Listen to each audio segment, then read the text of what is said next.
نحمده ونصلي على رسوله الكريم أما بعد قال الله تعالى في القرآن المجيد والفرقان الحميد والذي جاء بالصدق وصدق به أولئك هم المتقون وقال النبي صلى الله عليه وسلم لو كنت متخذا خليلا لاتخذت أبا بكر خليلا۔ بیاں ہو کس زبان سے مرتبہ صدیق اکبر کا، بیاں ہو کس زبان سے مرتبہ صدیق اکبر کا، وہ یار غار محبوب خدا صدیق اکبر کا، لٹایا راہ حق میں گھر بار اس محبت سے، لٹایا راہ حق میں گھر بار اس محبت سے کہ لٹ لٹ کر گھر بن گیا صدیق اکبر کا۔ حضرت ذی وقار خلیفۃ بلا فصل، وزیر مصطفیٰ، مشیر مصطفیٰ جناب ابو بکر صدیق رضی اللہ عنہ کی زندگی عظیم الشان کارناموں سے لبریز ہے۔ انہوں نے صرف 2.25 برس کی قلیل مدت خلافت میں اپنے مساعی جمیلہ کے جو لازوال نقش و نگار چھوڑے ہیں وہ قیامت تک نہیں مٹ سکتے۔ خورشید دو عالم صلی اللہ علیہ وسلم کے غروب ہوتے ہی شمع اسلام کے چراغ سحری بن جانے کا خطرہ تھا، لیکن اس جانشین رسول نے اپنی روشن ضمیری اور غیر معمولی استقلال کی وجہ سے نہ صرف اس کو گل ہونے سے محفوظ رکھا بلکہ اسی مشعل ہدایت سے پورے عرب کو منور کر دیا۔ اور رب کعبہ کی قسم ہے کہ میرے آقا علیہ السلام کے بعد جس نے اسلام کو دوبارہ زندہ کیا اور دنیا اسلام پر سب سے زیادہ جس کا احسان ہے وہ یہی ذات گرامی ہے۔ ارے مسلمانوں، میں تم سے پوچھنا چاہتا ہوں، میں تم سے سوال کرتا ہوں، میں تم سے جاننا چاہتا ہوں کہ جب قریش و ثقیف کے علاوہ پورا عرب اسلامی حکومت کا باغی بن گیا، جب مدعیان نبوت کی جماعتیں علیحدہ ملک میں فساد برپا کر رہی تھیں، جب منکرین زکوٰۃ مدینہ منورہ کو لوٹنے کی دھمکیاں دے رہے تھے، ان تمام ناپاک عزائم کو ملیا میٹ کس نے کیا؟ خلیفہ دوم کے عہد میں روم و ایران کے دفتر الٹ دیے گئے، لیکن اس کی داغ بیل کس نے ڈالی؟ ملک میں اولوالعزمانہ روح کس کی وجہ سے پیدا ہوئی؟ دین اسلام کو گرداب فنا سے کس نے بچایا؟ ان تمام سوالوں کے جوابات میں اگر کسی ہستی کا نام لیا جا سکتا ہے تو وہ صرف اور صرف میرے صدیق اکبر رضی اللہ عنہ کی ذات گرامی ہے۔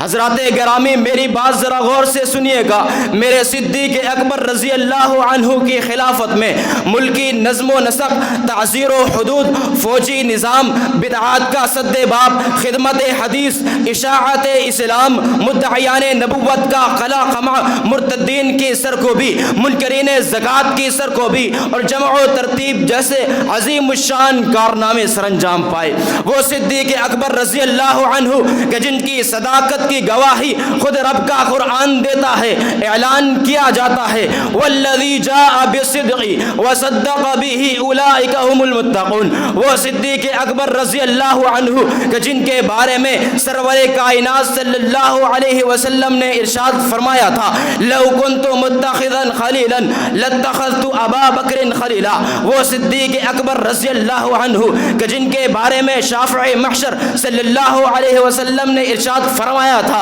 ما نفعنی مال قط ما نفعنی مال ابا بکر۔ وہ ابو بکر صدیق رضی اللہ عنہ کہ جن کے بارے میں مہتاب مکہ صلی اللہ علیہ وسلم نے ارشاد فرمایا تھا انت صاحبی فی الغار وصاحبی فی الجنہ۔ وہ ابو بکر صدیق رضی اللہ عنہ کہ جن کے بارے میں ارشاد فرمایا گیا فإن لم تجدنی فأتی ابا بکر۔ وہ صدیق اکبر رضی اللہ عنہ کہ جن کے بارے میں ارشاد فرمایا گیا لا لا ينبغي لقوم فيهم ابو بکر ان یؤمہم غیرہ، وہ صدیق اکبر رضی اللہ عنہ کہ جن کے بارے میں ارشاد فرمایا گیا انت عتیق اللہ من النار، وہ ابو بکر صدیق رضی اللہ عنہ کہ جن کے بارے میں ارشاد فرمایا گیا اما انک یا ابو بکر اول من يدخل جنت من امتی، وہ ابو بکر صدیق رضی اللہ عنہ کہ جن کے بارے میں صحابہ کرام فرمایا کرتے تھے خیر الناس بعد النبی صلی اللہ علیہ وسلم ابو بکر،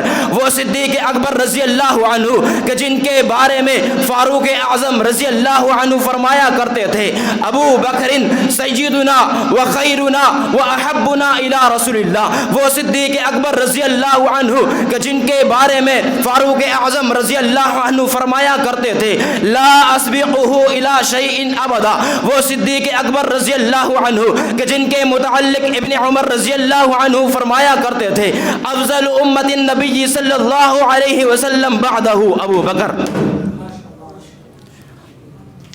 حضرات گرامی جان لیجئے